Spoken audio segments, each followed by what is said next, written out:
I'm Sarah Forgani with KENS 5 News Now. Stuck in a chimney for 6 hours, a San Antonio man is rescued, then hauled off to jail. This scene playing out over much of Tuesday when police say around 3 p.m. they saw the man break into a house on Boulder Pass on the city's northeast side. Officers say the home was vacant. They breached the door to find the suspect, but no sign of him. Then around 9 p.m. they say they finally found him. They believe he was climbing the chimney to escape and got stuck. Firefighters had to free him. Now he's facing charges for breaking and entering. A groundbreaking date is set for the new Uvalde Elementary School to replace Robb Elementary. A ceremony will be held October 28th, according to the Uvalde Moving Forward Foundation, which has led planning and fundraising for the new school. This new campus will be twice as big as Robb Elementary. The foundation says it has raised 75% of the funds needed for construction, but needs to break ground soon in order for the school to be ready by the fall 2025. If you'd like to make a donation, go to kens5.com.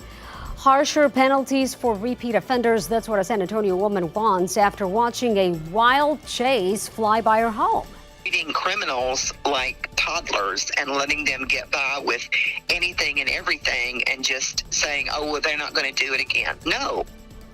The woman named Nina watched as Clinton Barnes Jr. rammed a stolen pickup into two DPS vehicles at I-10 and Martin Luther King Drive Saturday. Now, this is not Barnes' first run-in with the law. He was accused of stealing a vehicle and boxing in a detective just last month. Nina says she supports the San Antonio police chief who wants harsher penalties for repeat offenders, saying this latest chase is a perfect example.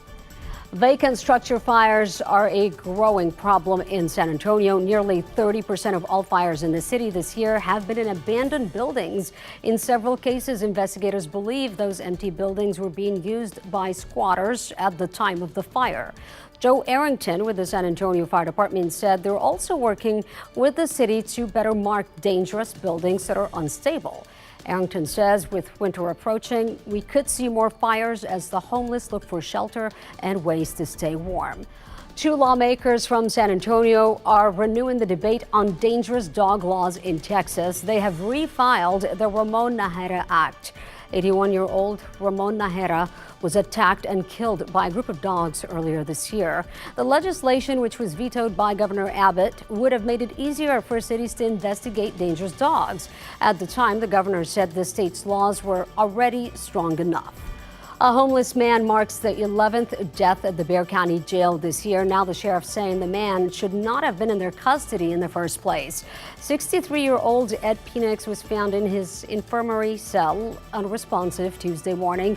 He was serving time for a trespassing charge and was in the infirmary because of pre-existing medical conditions.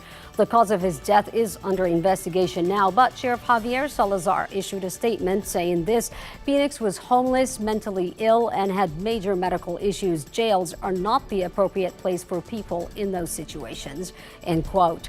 A San Antonio church group in Israel now, amidst this ongoing war, is trying to make its way back to the U.S. 19 people from Concordia Lutheran Church, including the senior pastor, have been in Israel for an archaeological dig. Pastor Bill Tucker posted a video to the church's Instagram page. He said the group is safe and is headed to Jordan to begin their journey home.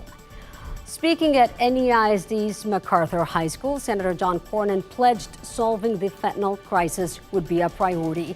During a roundtable discussion, he spoke to mothers who lost children to the deadly drug. Senator Cornyn said fentanyl killed 1,700 Texans last year, 181 of those in Bexar County alone.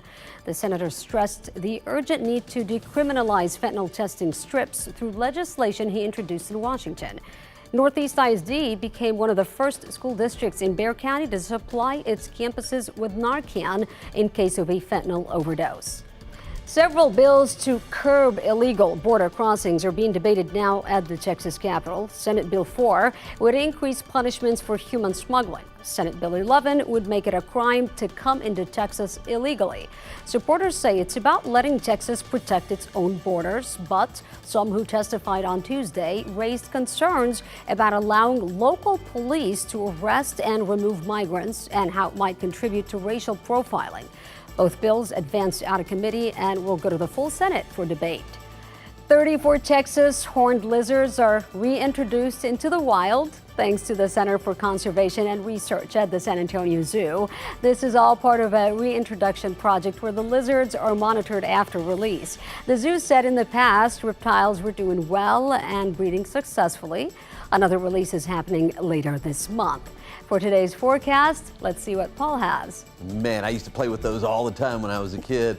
Well, this is what you can expect. High today, right around 80, mostly cloudy skies. Temperatures this evening, mainly in the 70s, under mostly cloudy skies. They're fascinating. I can't blame you, Paul. And that's KENS 5 News Now. Thanks so much for joining me. I'm Sarah Fergani.